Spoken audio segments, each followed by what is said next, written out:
A las 11 de la noche, mi teléfono vibró con un mensaje que cambiaría mi vida para siempre. Decía: hija, sabemos que gastaste $550.000 para salvar nuestra casa, pero tu hermana quiere una fiesta perfecta y tú no encajas. Por favor, no vengas mañana. Leí esas palabras una y otra vez. Mi familia, a la que salvé de la ruina, me estaba excluyendo de mi propia casa por ser fea, para sus fotos de Instagram. Respondí con una sola palabra: entendido. Pero lo que ellos no sabían era que el entendido no significaba sumisión. Significaba guerra. Y a las 8 de la mañana siguiente no llegué con regalos, sino con una orden de desalojo. ¿Quieren ver cómo se derrumba un imperio de mentiras en tiempo real? Acomódense, porque esto se va a poner intenso. El silencio en mi departamento en la colonia Polanco era denso, casi palpable. Eran las 11 de la noche de un viernes en la Ciudad de México. A esa hora, la mayoría de las mujeres de 32 años con un puesto directivo y solvencia económica estarían afuera, cenando en algún restaurante de moda en la Roma Norte, bebiendo una copa de vino con amigas, o quizás durmiendo para recuperar fuerzas. Pero yo no. Yo estaba despierta. Yo siempre estaba despierta. Soy Nadia. Nadia Sandoval. Y si me vieran sentada frente a mi escritorio de caoba, iluminada solo por la luz azulada de 2 monitores y una lámpara de escritorio, probablemente pensarían que soy una aburrida contadora sin vida social. Y tendrían razón. Mi vida social había sido sacrificada en el altar de la eficiencia corporativa y, más importante aún, en el altar de las necesidades infinitas de mi familia. Frente a mí había una pila de facturas impresas, organizadas meticulosamente por categoría. Mis ojos, cansados detrás de mis gafas de armazón grueso, repasaban cada cifra con la precisión de un escáner. 150.000 pesos, murmuré en voz alta, rompiendo el silencio. Esa era la factura del servicio de catering para mañana. No era cualquier comida. Mi hermana Katia había insistido en que el menú debía ser fusión o oaxaqueña molecular. Había exigido que el chef fuera alguien reconocido, alguien que hubiera salido en revistas. Mis padres, Fausto e Imelda, habían asentido con entusiasmo, como si ellos fueran los que iban a firmar el cheque. Pero el cheque lo firmé yo. 85.000 pesos en flores, continué, deslizando el siguiente papel. Rosas importadas. Orquídeas blancas. Katia dijo que las flores nacionales eran demasiado comunes y que no daban el tono blanco invierno que ella necesitaba para su feed de Instagram. Así que pagué el triple para traer flores que morirían en 48 horas. 40.000 pesos para el cuarteto de cuerdas. 30.000 para la mesa de dulces gourmet. 25.000 para la iluminación arquitectónica. La suma total ascendía a casi 350.000 pesos. Todo para una fiesta de aniversario de bodas. 40 años de matrimonio de mis padres. Una celebración del amor, decían. Pero mientras miraba esos papeles, no sentía amor. Sentía el peso de una carga que llevaba arrastrando demasiado tiempo. Sentía el agotamiento en mis huesos, ese tipo de cansancio que no se cura durmiendo un fin de semana entero. Mi piel me picaba.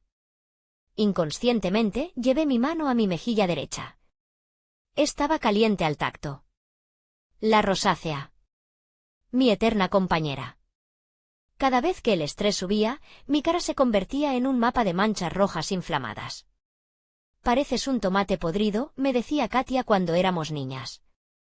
Hoy en día, simplemente me miraba con una mueca de asco disimulado y me sugería bases de maquillaje de alta cobertura que nunca funcionaban.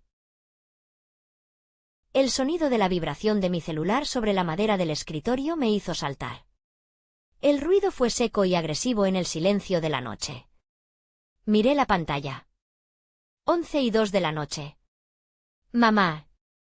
Un nudo se formó instantáneamente en mi estómago.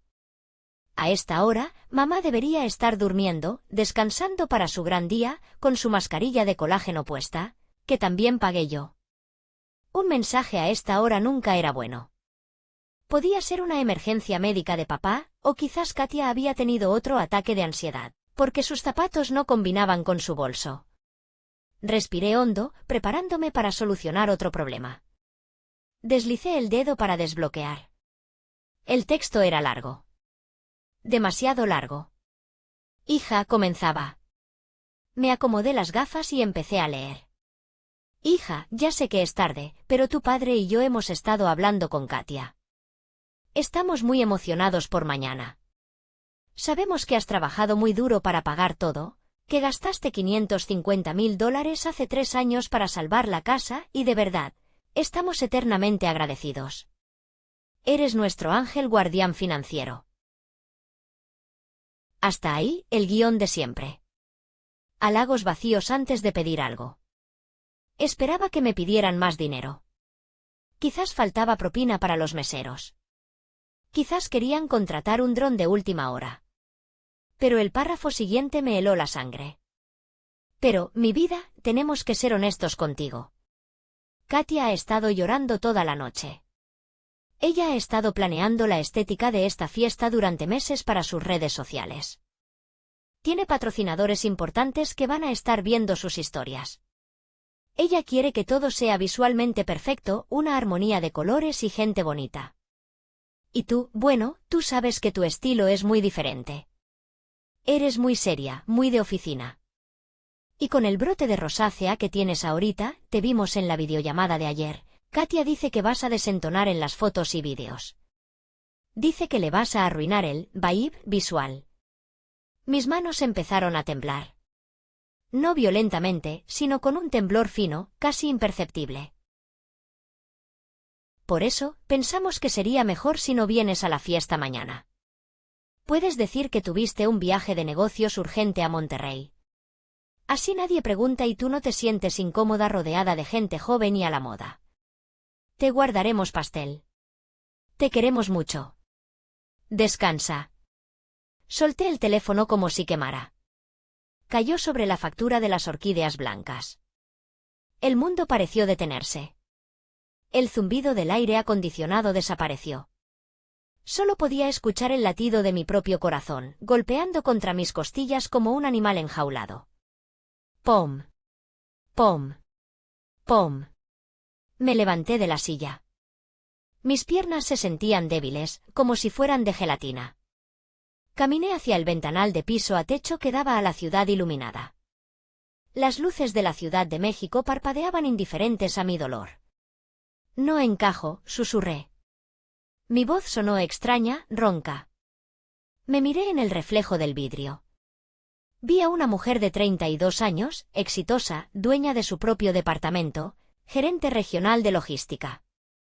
Y sin embargo, en ese reflejo, vi a la niña de 10 años que siempre era dejada atrás porque no era tan carismática como su hermana menor. No era solo el dinero.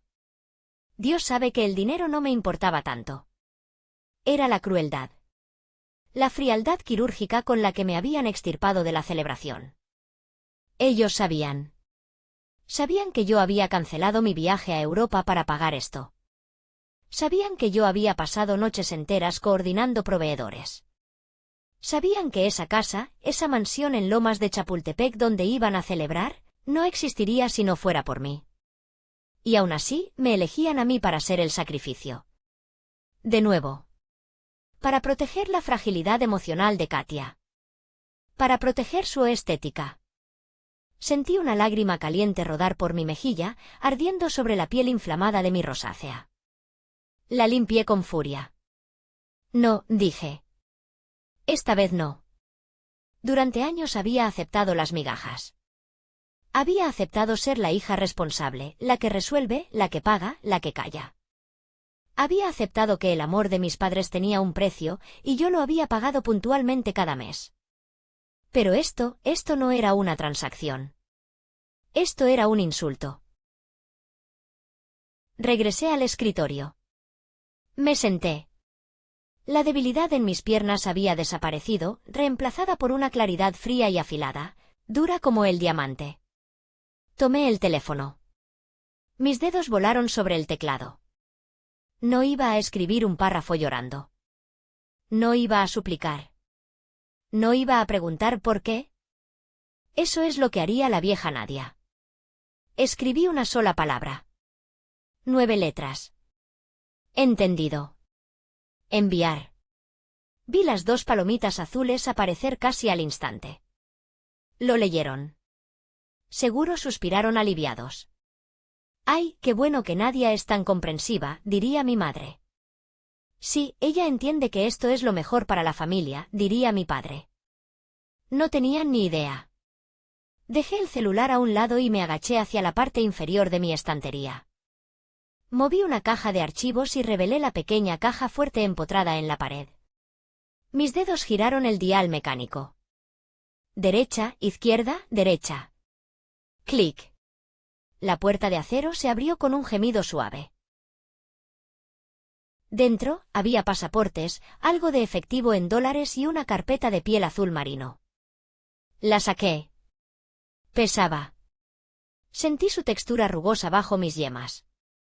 La abrí sobre el escritorio, empujando las facturas de la fiesta hacia un lado. Cayeron al suelo, desordenadas. Ya no importaban. Ahí estaba. La escritura pública.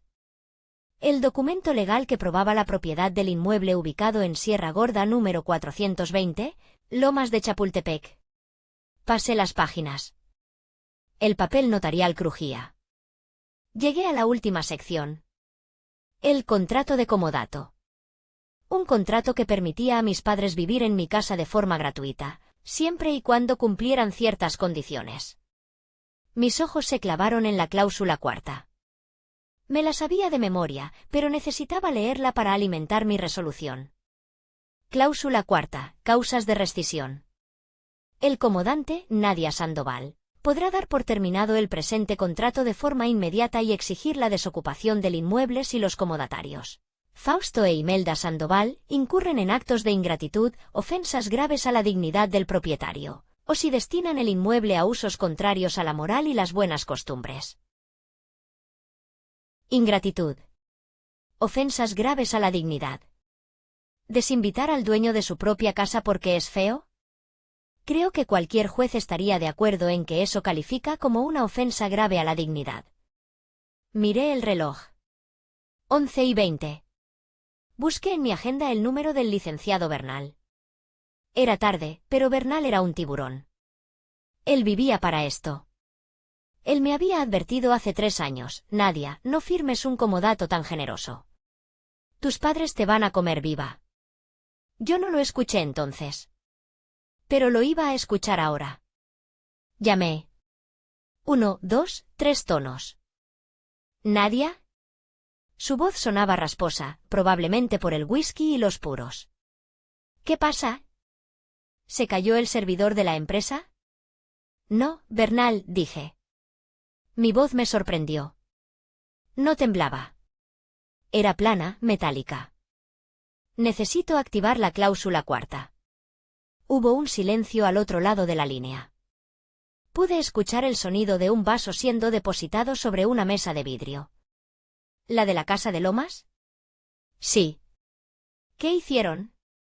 Preguntó, y su tono cambió de somnoliento a alerta.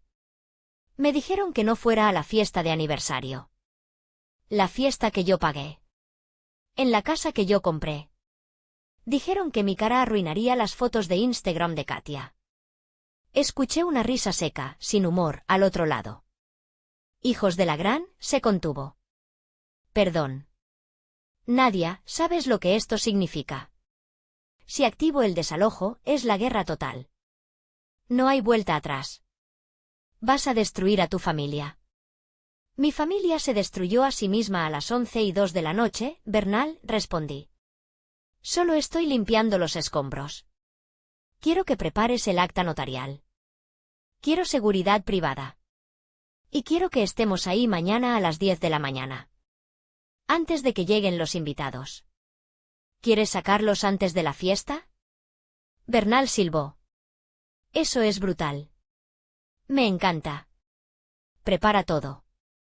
Te veo a las 7 en el Starbucks de Masaryk. Ahí estaré. Descansa, Nadia. Mañana será un día largo. Colgué. Me quedé sentada en la oscuridad, acariciando la hoja de papel. No sentía culpa. Solo sentía una inmensa y fría determinación.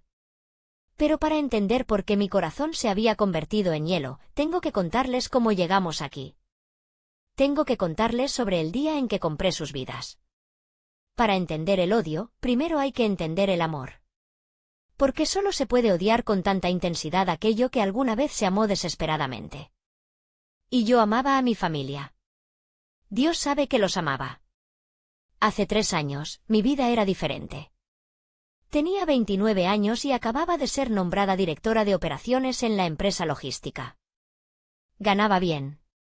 Vivía en mi propio departamento, pequeño pero mío. Tenía un plan de vida: ahorrar, viajar, quizás conocer a alguien que no se sintiera intimidado por mi inteligencia. Pero una tarde de martes, recibí una llamada de mamá.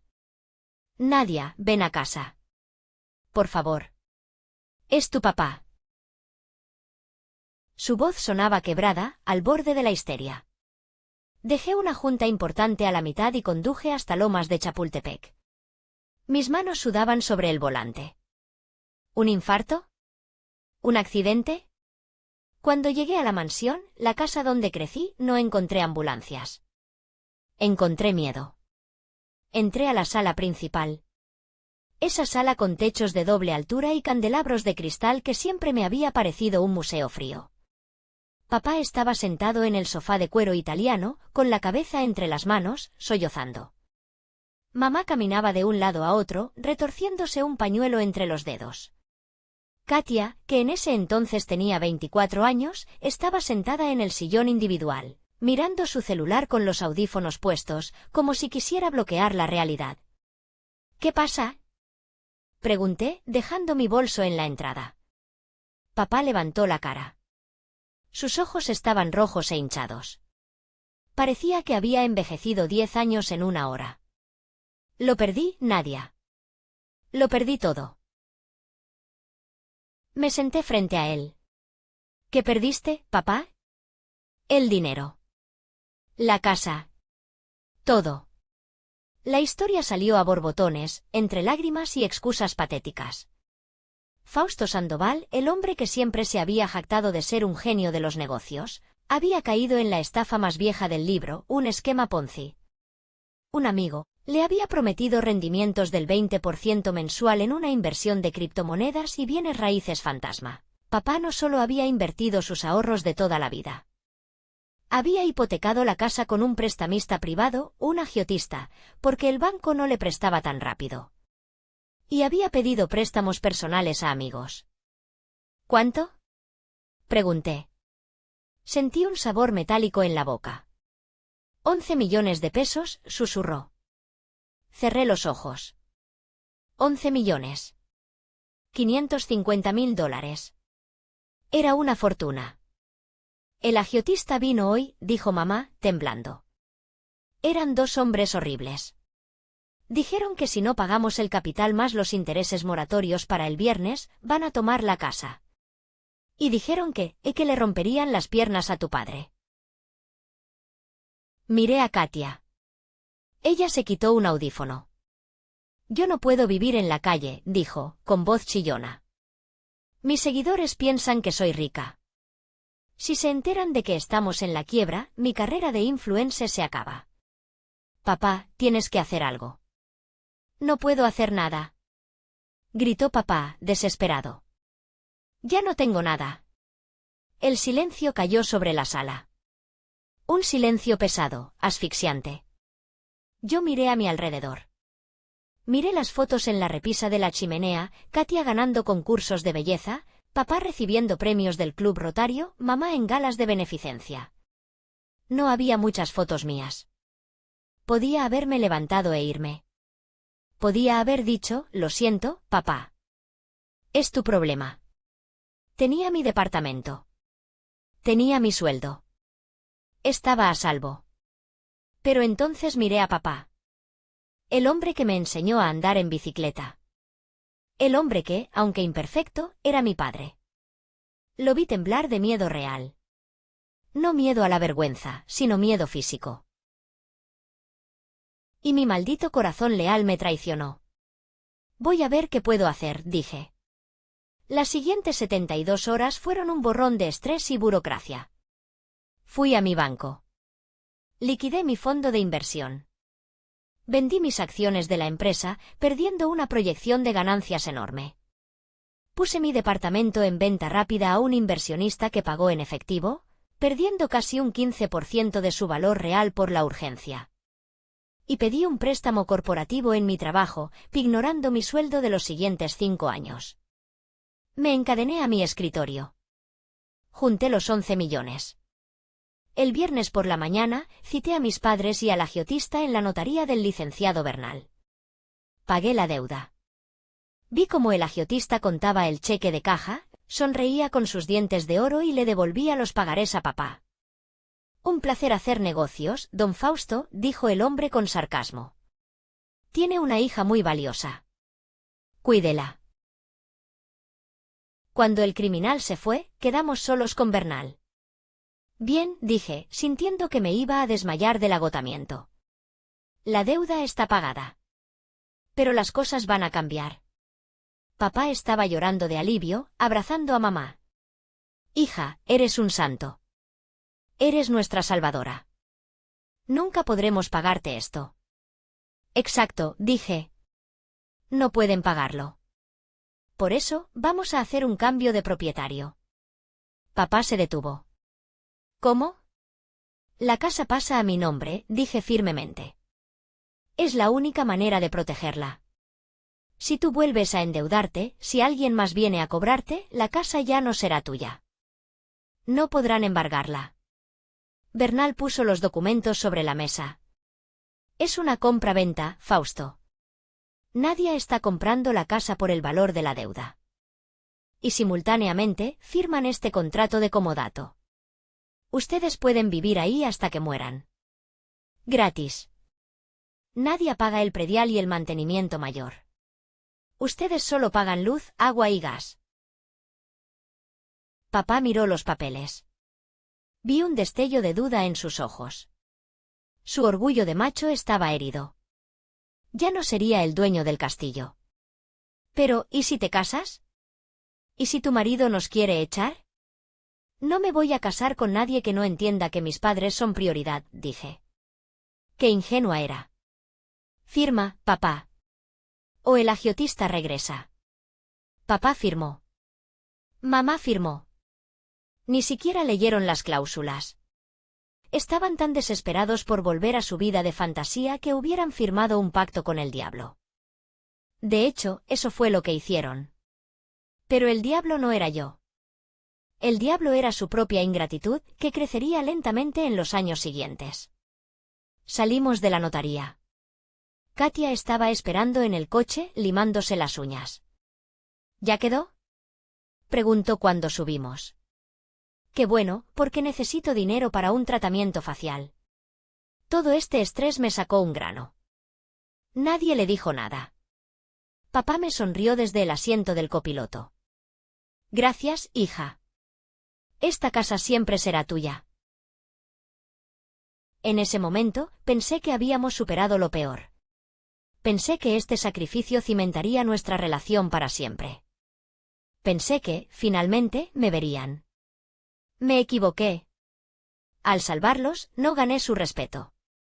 Solo gané su resentimiento oculto. Porque cada vez que me veían, recordaban que habían fallado y que yo, la hija fea y aburrida, era la que tenía el poder. Y ese resentimiento se fermentó durante 3 años, hasta convertirse en el mensaje de texto que recibí esta noche. Dormí 3 horas esa noche. O más bien, cerré los ojos y dejé que mi cerebro repasara el plan una y otra vez. A las 6 de la mañana, la alarma sonó. No necesité posponerla. Ya estaba de pie. Fui al baño. El espejo me devolvió la imagen de una mujer cansada, pero mis ojos eran diferentes. Ya no había duda en ellos. Me lavé la cara. Al secarme, la toalla rozó la pequeña cicatriz en mi frente, justo en el nacimiento del cabello. Me detuve. Bajé la toalla y acerqué mi cara al espejo. La cicatriz era vieja, de hace 12 años. Una línea blanca y delgada. Tenía 20 años. Iba manejando el coche de mamá, llevando a Katia, de 15 años, a su concurso de talento escolar. Un idiota se pasó el alto y nos golpeó de lado. Mi cabeza rebotó contra el cristal de la ventana. Sangre. Mucha sangre. Me cegaba. Katia gritaba. No porque estuviera herida, sino porque su vestido de lentejuelas se había manchado con mi sangre. Cuando mis padres llegaron al lugar del accidente, corrieron hacia el coche. ¡Katia! Gritó mamá. ¿Estás bien, mi amor? Miren mi vestido. Lloraba Katia. Y Nadia sangró todo el asiento. Papá me miró. Yo tenía media cara cubierta de rojo. Nadia, por Dios, qué desastre, dijo, con fastidio. ¿Puedes caminar? Creo que necesito puntos, dije, mareada. Híjole, papá miró su reloj. El concurso empieza en 40 minutos. Si llevamos a Nadia al hospital, no llegamos. Nadia es fuerte, dijo mamá, ayudando a Katia a salir. Hija, pide un taxi. Ve a la Cruz Roja. Nosotros llevamos a Katia. Suerte, mi vida, vas a ganar. Y se fueron. Me dejaron en la banqueta, con la cabeza abierta, esperando un taxi mientras ellos se llevaban a la princesa. Ese recuerdo, que había enterrado bajo capas de deber familiar, surgió con violencia. Esa cicatriz era el recordatorio físico de mi lugar en la jerarquía. Yo era prescindible. Katia era esencial. Nunca más, dije al espejo. Me vestí. No me puse mi ropa habitual de oficina gris y holgada. Fui al fondo de mi armario y saqué un traje que había comprado hacía años y nunca usado, un traje sastre negro, corte slim fit, de diseñador italiano. Me lo puse. Me quedaba como un guante. Me puse unos tacones de aguja negros. Me maquillé, cubriendo la rosácea con precisión profesional, pinté mis labios de un rojo oscuro, casi vino. Me recogí el cabello en una coleta alta, tirante. Me veía poderosa. Me veía peligrosa. Me veía como la dueña de todo. Tomé la carpeta azul, mi celular y las llaves de mi coche. A las 7 de la mañana, entré al Starbucks de Masaryk. El olor a café tostado llenaba el aire. En una mesa del fondo, el licenciado Bernal me esperaba. Bernal era un hombre de 50 años, calvo, con una barba gris bien cuidada y ojos que habían visto demasiados divorcios feos. Junto a él había dos hombres que parecían refrigeradores con traje, seguridad privada. Y un hombrecito nervioso con un portafolios, el notario público Yento. Buenos días, Nadia, dijo Bernal, levantándose. Me escaneó de arriba a abajo. Vaya. ¿Te ves, afilada? Buenos días, Bernal. ¿Tienes todo? La orden de desalojo inmediata, fundamentada en la cláusula cuarta. El acta notarial para dar fe de hechos. Y señaló a los gorilas, al señor Torres y al señor Guzmán, por si las cosas se ponen físicas. Me senté un momento. Bernal, ¿legalmente estoy cubierta al 100%? Al 1000%, aseguró él, tomando un sorbo de su espresso. La casa es tuya. Tienes pleno dominio. Ellos son comodatarios precarios. La ley dice que puedes recuperar tu propiedad cuando quieras si se cumplen las condiciones de rescisión. Y créeme, el mensaje de texto que me reenviaste anoche es prueba suficiente de ingratitud y discriminación. Ningún juez te va a negar esto. Asentí. Bien. Vámonos. Quiero llegar antes de que lleguen los invitados. Subimos a 2 vehículos. Yo iba en la camioneta blindada de Bernal. Saqué mi iPad. Tenía acceso a las cámaras de seguridad de la casa de Lomas. Las había instalado yo misma hace un año, supuestamente para seguridad de mis padres, pero en realidad era para vigilar que papá no recibiera visitas de prestamistas. Abrí la aplicación. La imagen cargó en alta definición. Lo que vi hizo que mi sangre hirviera. Eran las 8:30 de la mañana. La casa era un hervidero de actividad. En el jardín, Katia estaba dirigiendo a un equipo de floristas. Llevaba una bata de seda blanca con la palabra Bride en la espalda en letras doradas. Sí, usaba una bata de novia para el aniversario de sus padres. El narcisismo de esa chica no tenía límites. No, no, no. La escuché gritar a través del micrófono de la cámara. Tenía un tono chillón que me taladraba el cerebro. Les dije rosas color champañe, no color crema. Esto se ve barato. Quítenlo. Vi cómo arrancaba un centro de mesa floral que me había costado 3.000 pesos cada uno, y lo tiraba al pasto con desprecio. «¡Mamá!», gritó. «Ven a ver esta basura que compró Nadia. Te dije que no tiene gusto». Mamá apareció en la imagen, llevando una taza de café. «Tranquila, mi amor. Llaman de pedir otras flores con tu proveedor, aunque cuestan el doble». «¿Y quién va a pagar eso?», preguntó Katia. «Pues le pasamos la factura a la tarjeta de crédito de Nadia, ella ni se fija», respondió mamá con una risa despreocupada. «Total, ella no va a venir». Apreté los puños hasta que mis nudillos se pusieron blancos. «Ella ni se fija». La cámara cambió a la sala. Vi a papá hablando con don Pedro, el vecino de al lado que siempre salía a pasear a su perro. «Sí, Pedro, estamos muy orgullosos», decía papá, hinchando el pecho. «Katia organizó todo esto. Ella pagó el catering con sus patrocinios. Ya ves, es una influencer muy exitosa. La casa, la fiesta, todo es gracias a ella». Sentí ganas de vomitar. Era una mentira tan descarada, tan fácil. Me estaban borrando de la historia. Yo era solo el fantasma que firmaba los cheques. Pero lo peor vino después. Vi a Katia entrar a la casa y dirigirse al pasillo de las habitaciones.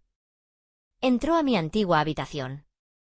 Esa habitación que yo había dejado intacta, con mis libros de la universidad, mis diplomas, mis pocos recuerdos felices. Había pedido explícitamente que no la tocaran.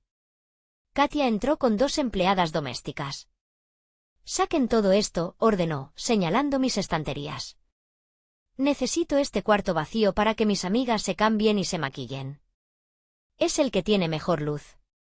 «¿Y a dónde llevamos las cosas de la señorita Nadia?», preguntó una empleada. «Ay, no sé. A la basura. O al cuarto de servicio de la azotea, donde están las ratas. Solo quítenme estos libros viejos de mi vista. No combinan con mi estética». Vi cómo las empleadas empezaban a meter mis libros, mis premios, mis fotos, en bolsas de basura negras. Como si fueran desperdicios. Cerré el iPad. Sentí una lágrima de rabia, caliente y solitaria. Mi celular sonó. Era tía Chelo. Consuelo Sandoval, la hermana mayor de papá. La oveja negra de la familia porque nunca se casó y se dedicó a viajar y a decir verdades incómodas. Ella era la única aliada que tenía. «Nadia, ¿dónde estás?», susurró. «Esto es un manicomio». «Voy en camino, tía».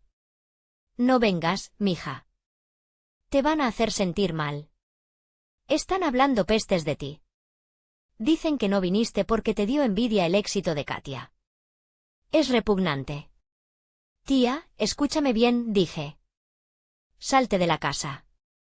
Ve a tu coche y estaciónate en la acera de enfrente». «¿Por qué?». «Porque va a haber un espectáculo. Y no quiero que te salpique». «¿Qué vas a hacer, Nadia?», preguntó, con una mezcla de miedo y emoción. «Voy a recuperar lo que es mío». El convoy giró en la calle Sierra Gorda. La casa apareció frente a nosotros. Se veía magnífica. La fachada recién pintada, con mi dinero, el jardín impecable. En la entrada había un guardia de seguridad contratado para la fiesta, con una lista de invitados en la mano. La camioneta de Bernal se detuvo frente a la reja. El guardia se acercó. «Buenos días». «¿Nombres?». «No los veo en la lista de proveedores».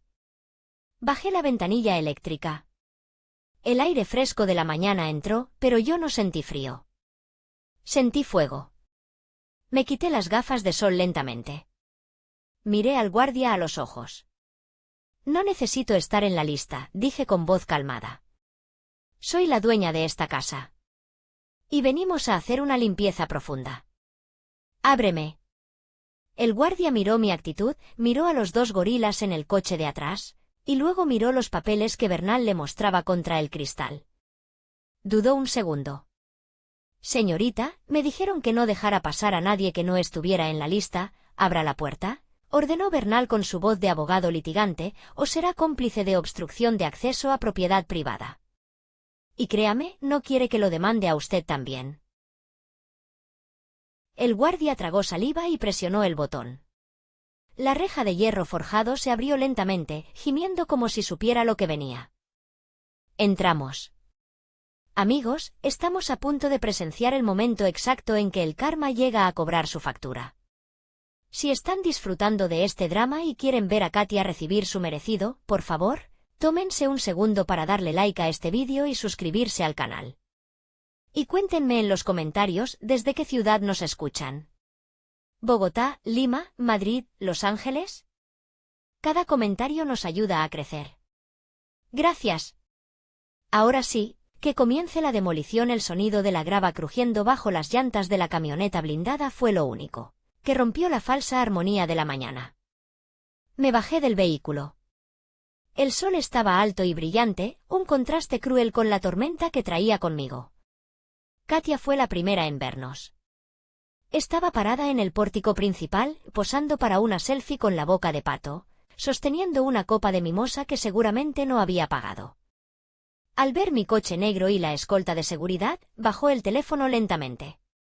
Su expresión pasó de la vanidad a la confusión y luego, a una furia pura y destilada. Bajó las escaleras corriendo, con sus sandalias de plataforma repiqueteando contra la piedra. Su bata de seda blanca ondeaba detrás de ella como una capa ridícula. ¿Qué haces aquí?, gritó. Su voz chillona rompió la paz del barrio exclusivo. Te dije que no vinieras. Mamá. Papá. Nadia está aquí y está arruinando todo. Caminé hacia ella. Mis pasos eran lentos, medidos. El sonido de mis tacones contra el pavimento era un metrónomo de fatalidad, clac, clac, clac. El licenciado Bernal y los dos guardias de seguridad caminaban detrás de mí, como sombras de juicio. Hola, Katia, dije. Mi voz no temblaba. Era hielo seco. Vete. Chilló ella, intentando empujarme por el hombro con sus manos recién manicuradas. Lárgate. Mis amigos van a llegar en cualquier momento. No quiero que te vean con esa cara de amargada. Uno de mis guardias, el señor Torres, dio un paso adelante, imponiendo su 1,90 m de altura. Pero levanté la mano para detenerlo. No necesitaba fuerza bruta. Tenía la ley. No me toques, dije suavemente, quitándome su mano del hombro como si fuera un insecto. Estás parada en mi propiedad. Y estás agrediendo a la dueña. En ese momento, la puerta principal se abrió de golpe. Mis padres salieron. Papá llevaba un traje de lino color crema que yo le había comprado para el verano pasado en Italia. Mamá llevaba un vestido de seda azul rey que costaba más que mi primer coche. Se veían elegantes. Se veían distinguidos. Se veían falsos.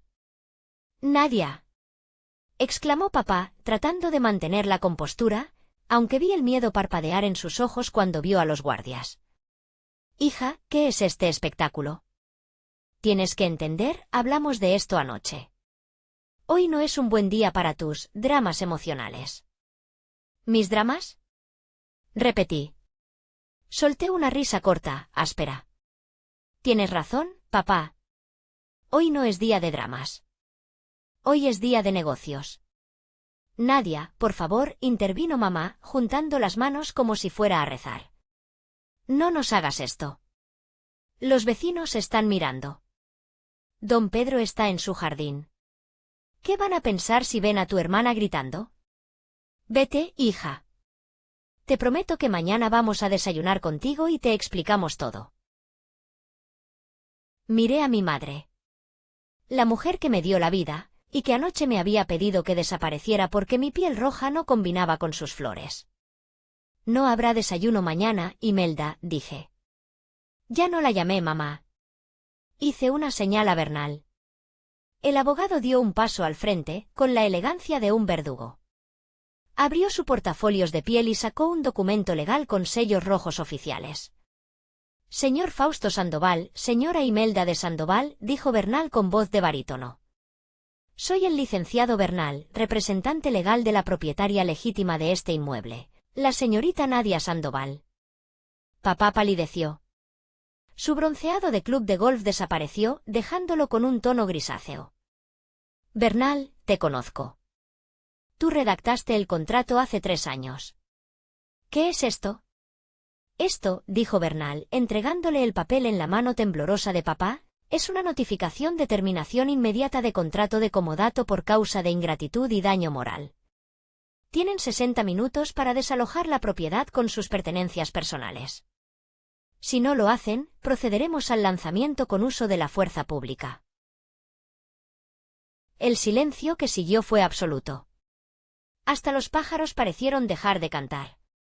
Los empleados del catering, que estaban acomodando las mesas en el jardín, se detuvieron en seco, con las copas en la mano, mirando la escena con los ojos muy abiertos.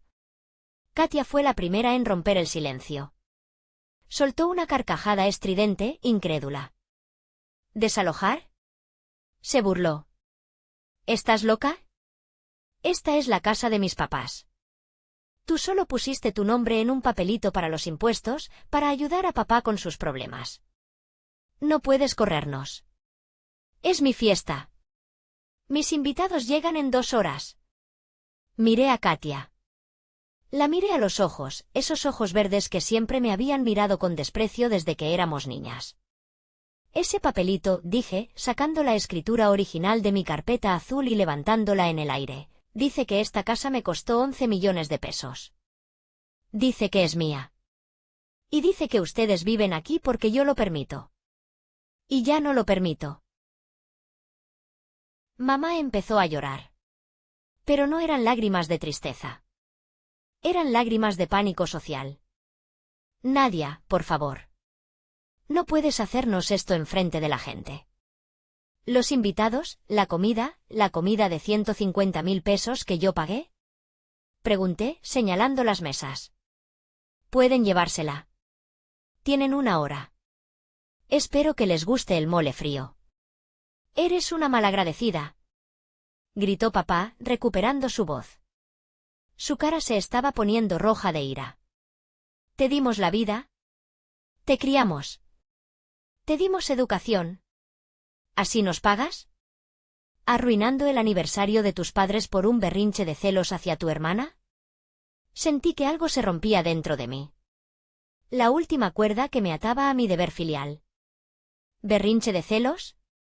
Pregunté, y mi voz empezó a subir de volumen. Di un paso hacia ellos. ¿Crees que esto es celos?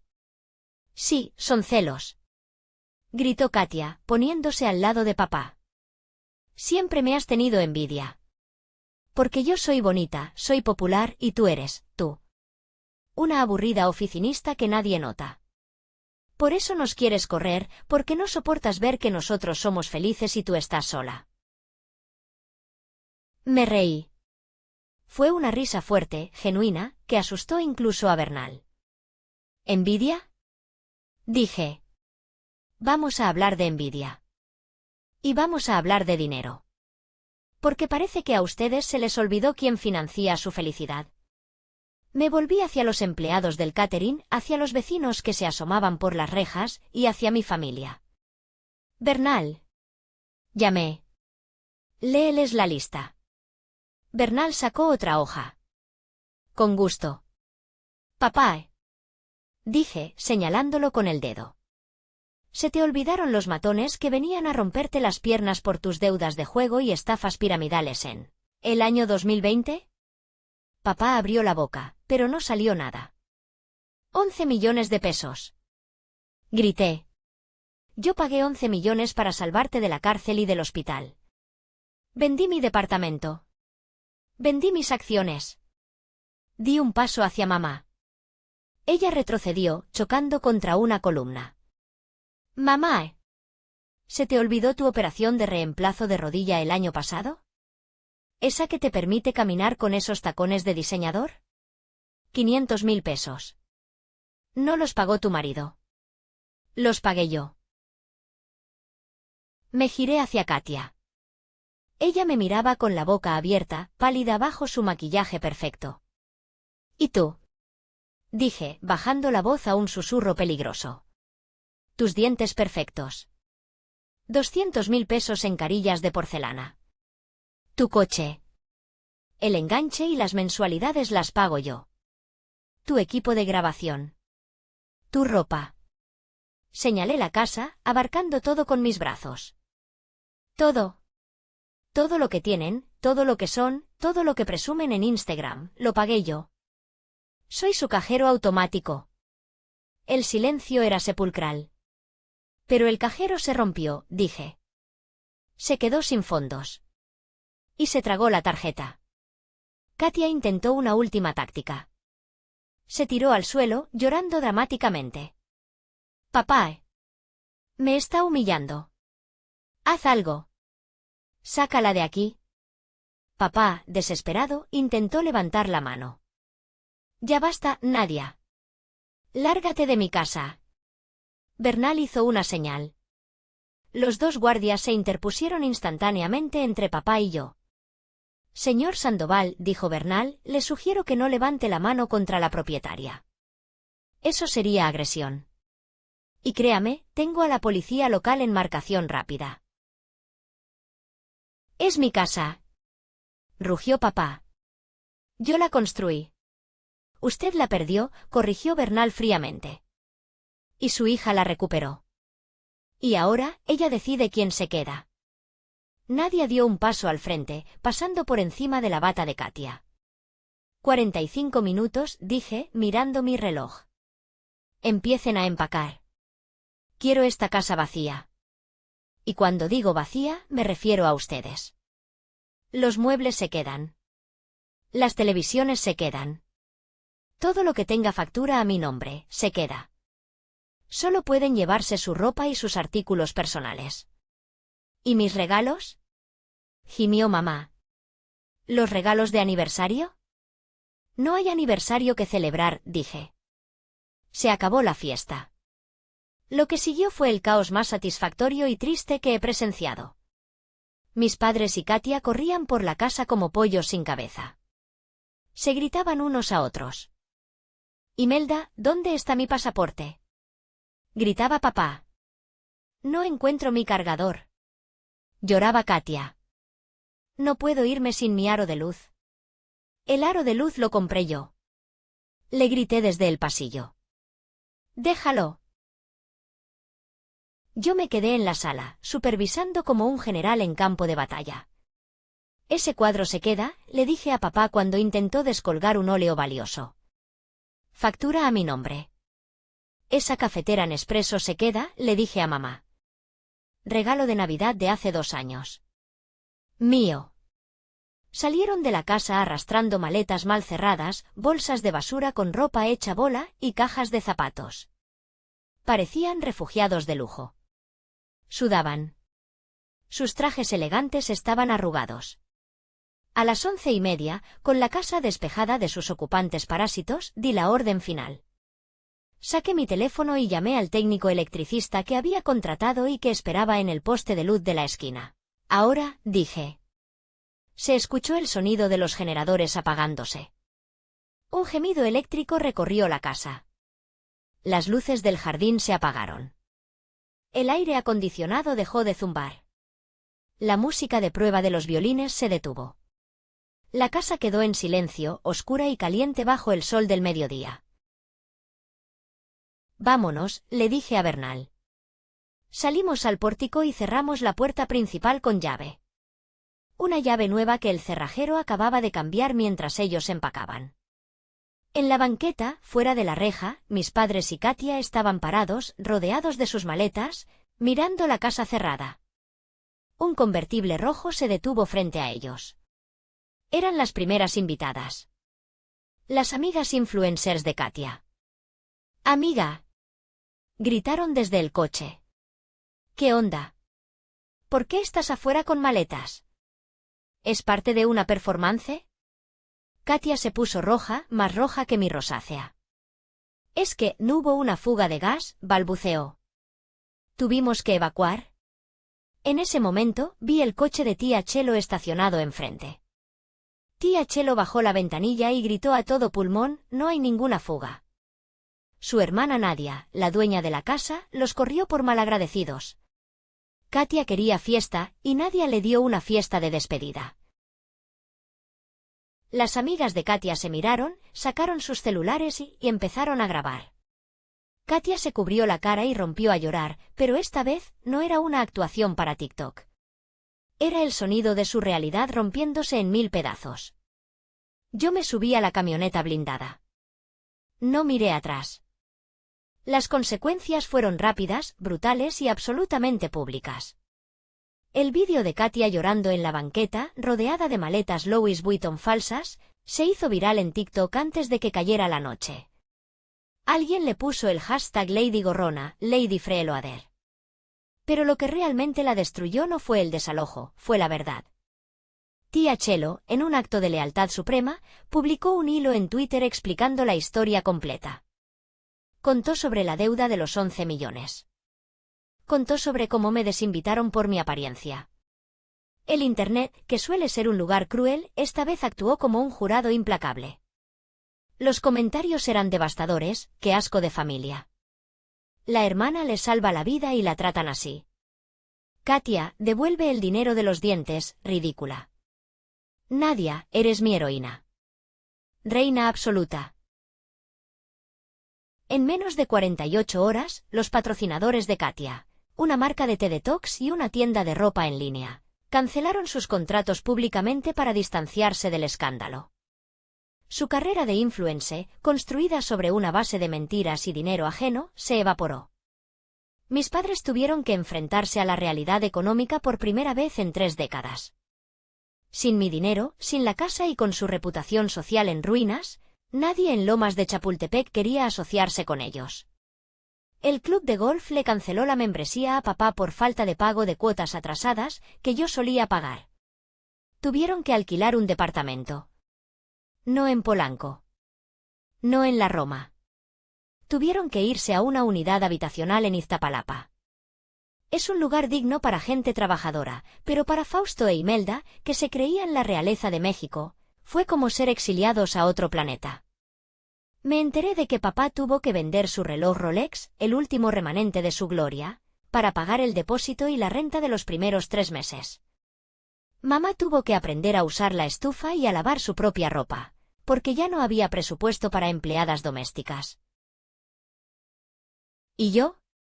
Yo no me quedé con la casa. Esa casa estaba envenenada. Cada rincón tenía el eco de sus desprecios. No podía vivir ahí. 2 semanas después del desalojo, puse la propiedad en venta. El mercado inmobiliario en Lomas estaba en auge. La vendí rápido. Precio final, 15 millones de pesos. Recuperé mis 11 millones originales. Recuperé los millones que gasté en sus caprichos médicos y estéticos a lo largo de los años. Y obtuve una ganancia considerable. Con ese dinero hice algo que debía haber hecho hace años. Compré un penthouse en Puerto Vallarta, en la zona de Conchas Chinas. Tiene una terraza inmensa con vista al Océano Pacífico. Es un lugar de luz, de brisa salada, de paz. Aquí nadie me dice que soy fea. Nadie me dice que me esconda. Aquí mi piel ha sanado. Resulta que mi dermatólogo tenía razón. La causa principal de mi rosácea era el estrés crónico de vivir rodeada de vampiros emocionales. Sin ellos, mi cara está limpia. Han pasado 6 meses desde el gran desalojo.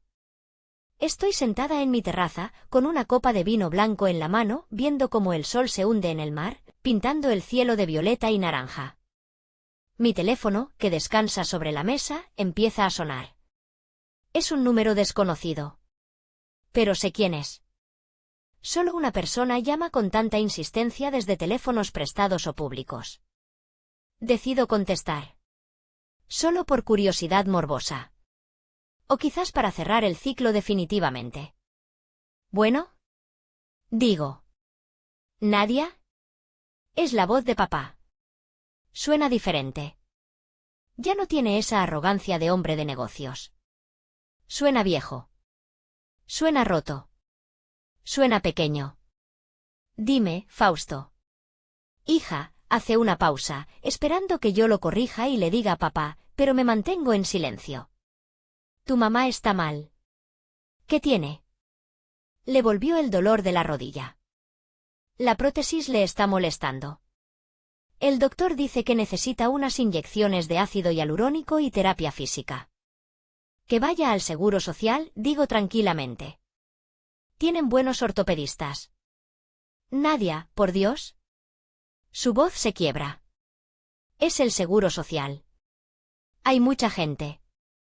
El trato no es lo que ella acostumbra. Ella necesita ir al hospital ABC. Pero las inyecciones cuestan 10.000 pesos cada una. Y no tenemos dinero. Katia no consigue trabajo, dice que está deprimida. Suspiro. Miro las olas romper contra las rocas abajo. Papá, escúchame bien. Dime, hija. Dime que nos vas a ayudar. Tienen a Katia.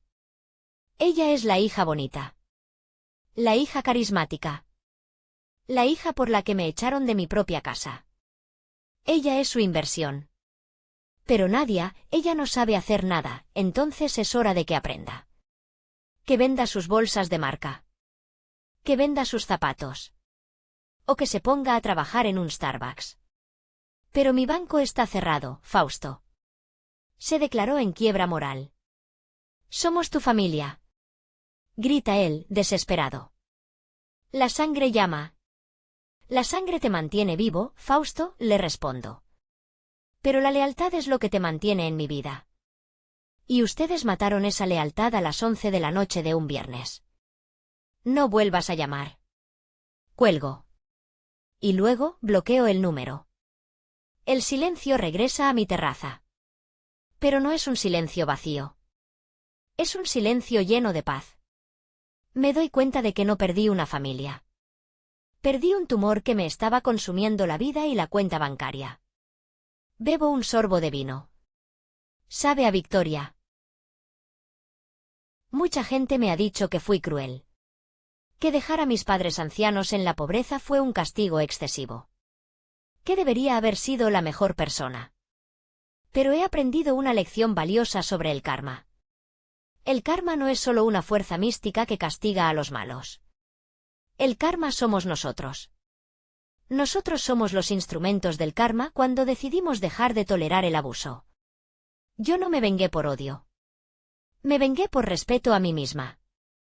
Aprendí que ser buena no significa ser un tapete para que los demás se limpien los pies. Aprendí que el amor no se compra con transferencias bancarias. Y sobre todo, aprendí que cuando alguien te dice que no encajas en su vida perfecta, debes creerles. Y debes llevarte tu mesa, tus sillas y tu casa contigo y dejarlos sentados en el suelo. Y ahora, les lanzo la pregunta a ustedes, mi familia de karma, los dejé en un departamento pequeño, obligándolos a trabajar y a vivir una vida modesta, mientras yo disfruto de mis millones frente al mar. Mi padre dice que soy un monstruo por no pagar las medicinas de lujo de mi madre. Díganme la verdad, ¿fui demasiado lejos con mi venganza? ¿Debería haberlos perdonado porque son mi sangre? ¿O creen que se merecían cada segundo de miseria que están viviendo ahora? Quiero leer sus opiniones sinceras en los comentarios. Muchas gracias por escuchar esta historia en Karma Familiar. Espero que hayan sentido la satisfacción de la justicia tanto como yo.